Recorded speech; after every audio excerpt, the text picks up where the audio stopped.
Esta es la imagen de un rizoma, ¿no? Un ecosistema que no se parece absolutamente nada a una jerarquía, a una institución tradicional, que suelen ser cerradas. Pero en último caso, estos enlaces, estos nodos, no son otra cosa que conversaciones, ¿no? O sea, está muy bien que utilicemos toda la retórica de la innovación y todas las palabras en inglés y todas las metodologías, pero al final tenemos que recordar que esto que estamos produciendo nosotros como policy makers o como, en fin, como personas al servicio de una nueva institucionalidad es en realidad conversaciones, claro, significativas, productivas, que cristalizan en cosas, ¿no? ¿Cómo se transita de la jerarquía a la red? Bueno, pues aquí es donde yo he estado desarrollando esta idea del modelo HIP, del hexágono de la innovación pública, que lo presentamos oficialmente en unos días con la Secretaría General Iberoamericana, que son 6 vectores, ¿no? Cartas de navegación para transformar una jerarquía en un rizoma. Lo open, que tiene que ver con lo abierto, lo trans, que tiene que ver con lo transversal, lo fast con lo ágil, lo proto con los prototipos, lo co con lo colaborativo, lo t con lo digital.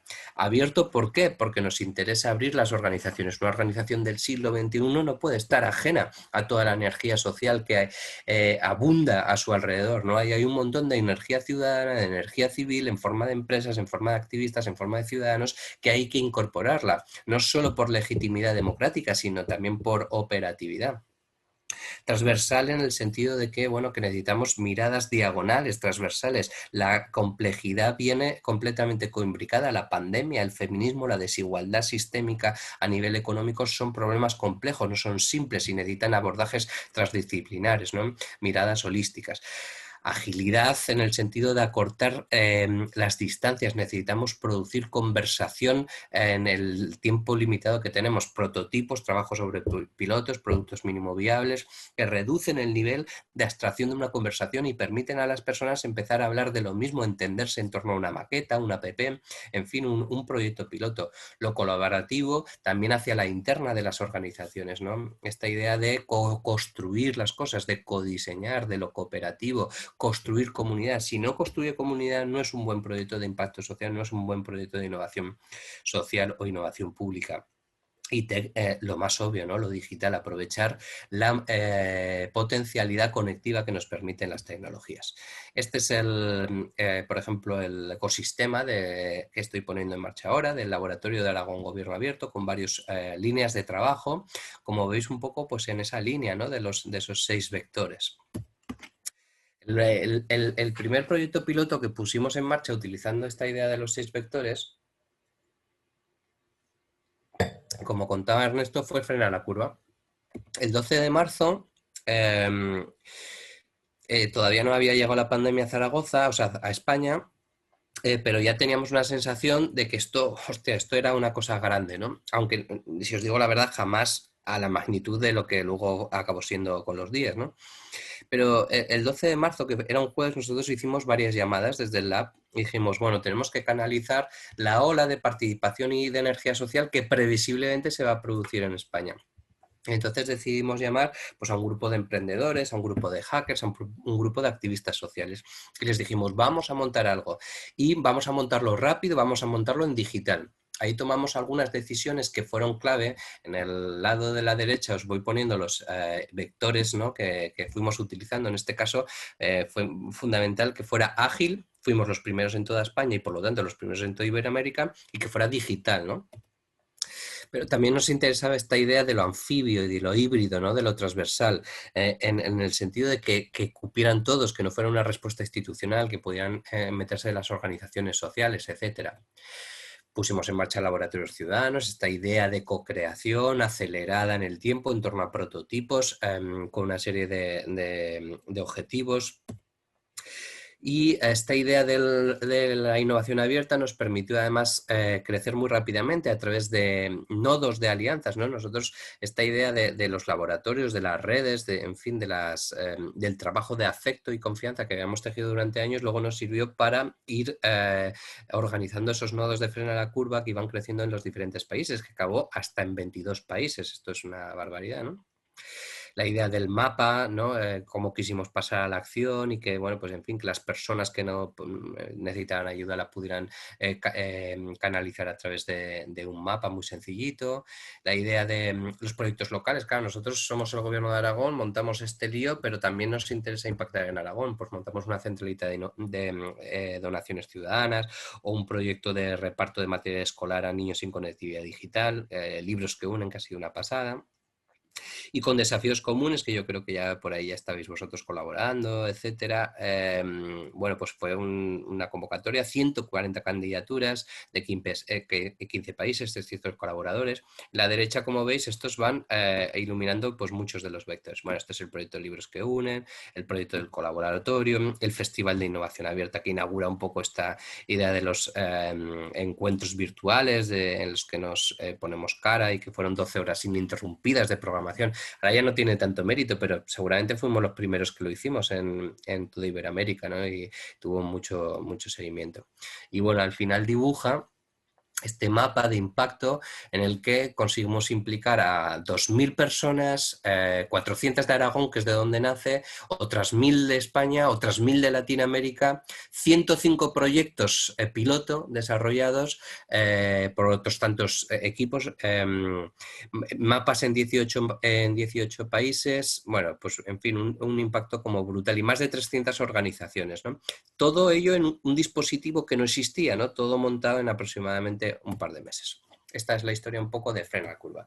Pero yo quería hablaros de más cosas, ¿no? Porque en el fondo nosotros estamos un poco en esta reflexión de las instituciones que aprenden, de cómo abrir instituciones desde dentro, cómo convertir una institución en un ecosistema de innovación. Y ahí, bueno, pues teníamos como varias líneas de trabajo, de los usuarios a los productores, de los expertos en la inteligencia colectiva, individuos en las comunidades. En fin, os voy contando algunas con ejemplos, ¿no?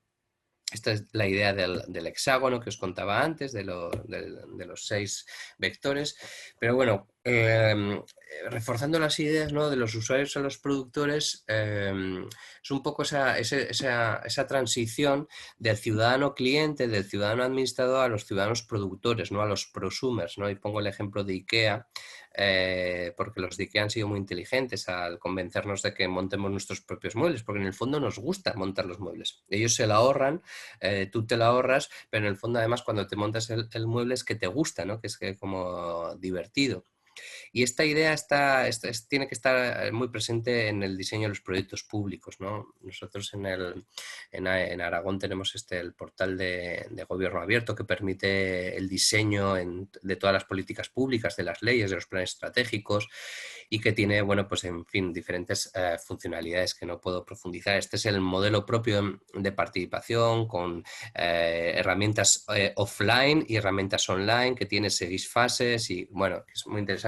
Quizá el más potente es el del editor ciudadano, que es una herramienta para editar los textos legales, ¿no?, y generar árboles de discusión entre usuarios, pero además definiendo quiénes son los que hacen los comentarios, ¿no?, porque la gente quiere ver también reconocida su reputación digital.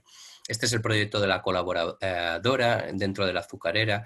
Esto es una asamblea porque, aunque es un proyecto que está dentro de una institución pública, que luego, por cierto, se replicó en Santa Fe, en Santos, en Brasil y en Nariño, la idea es que es una comunidad que se apropia del espacio y define un poco sus líneas de programación. Eligen a sus conectores, que son el conector de formación, el conector de redes, etcétera. Bueno, es como una comunidad, ¿no?, una pequeña asamblea dentro de un ecosistema público.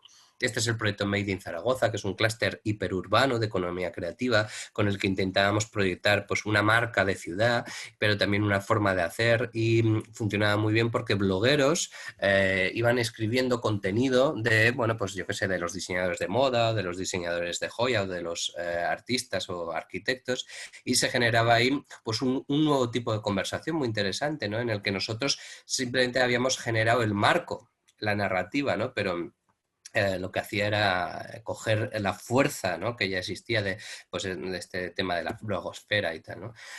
Pusimos en marcha también los laboratorios de innovación comercial, que era una forma de vamos a redefinir los negocios ahora que están en crisis por el tema de la globalización y Amazon, pero además vamos a contarlo en código abierto y así podrán inspirarse otros proyectos, etcétera.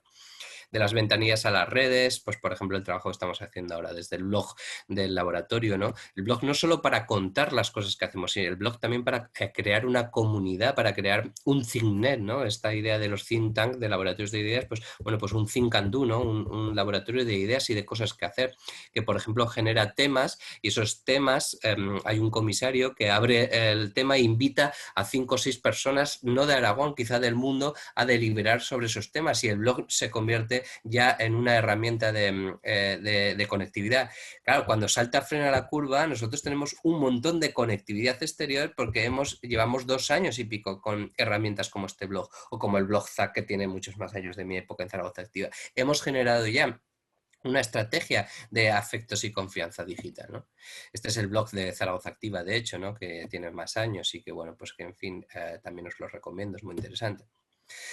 Incluso nuestra propia red social, la primera la creé en el año 2013, ZAC, ¿no? Que permitían que todos esos eventos a los que iba la gente emprendedora y tal, pues se te fuera generando un currículum con una serie de competencias transversales que tú trabajabas y que, bueno, esta red social tiene ya más de 15.000 personas.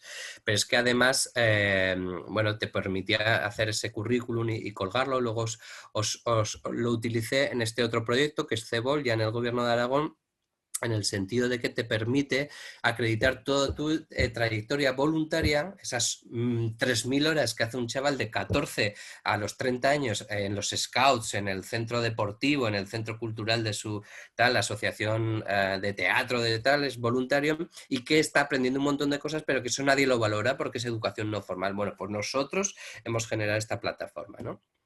Que además también valora el impacto en los ODS, ¿no? Y que entonces se convierte en un pasaporte universal y le genera este currículum. De la burocracia a la experiencia, ¿no? Este proyecto se llama Gobierno Fácil, en el que estamos trabajando con chavales con discapacidad o con salud mental, mezclando lectura fácil, que son esta metodología que hace pictogramas para que los textos complejos sean sencillitos de entender, con gobierno abierto, pero porque nos interesa de verdad lo que tiene que decir un chaval con síndrome de Down o un chaval con esquizofrenia de una política pública, porque son miradas de repente diferentes de las que vamos a poder sacar valor. Nos interesa no para hacernos la foto, sino porque de verdad vamos a generar outputs valiosos, ¿no?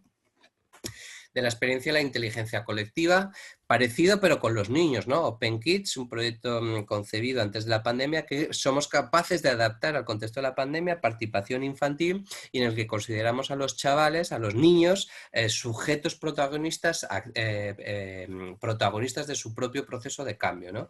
Y bueno, pues también un poco en torno a los ODS les proponemos una serie de retos, pero es que ellos son los creadores, los diseñadores, ¿no? No es un proceso deliberativo donde solo dan ideas y luego no pasa nada, ¿no? Sino que se convierten verdaderamente en los artífices de los proyectos. Mucho antes de años, es esta idea de los grupos residentes del ThinkZac, el primer laboratorio ciudadano que monto en torno al año 2013 y que tuvo varios grupos. Uno es el de mapeado colaborativo, que utiliza OpenStreetMap, en este caso con un colectivo de discapacitados físicos, para mapear la ciudad y mapear esos accidentes, ¿no? Esos rebajes de las aceras, las anchuras que cumplan la normativa, por ejemplo, que se pueda ir en silla de ruedas, ¿no? O vigilantes del Cierzo, que ahora lo están haciendo los de Barcelona y como molan más, tiene más pegada que nosotros, pero que lo inventamos nosotros, que es una red de voluntarios con sensores, que en este caso los sensores son fresas, plantas de fresa que ellos cuidaban en sus balcones, y que la hoja, como es biosensible, servía un poco como estación meteorológica para medir la contaminación, y eso nos permite generar un mapa del aire, ¿no? Y al mismo tiempo un experimento de ciencia ciudadana.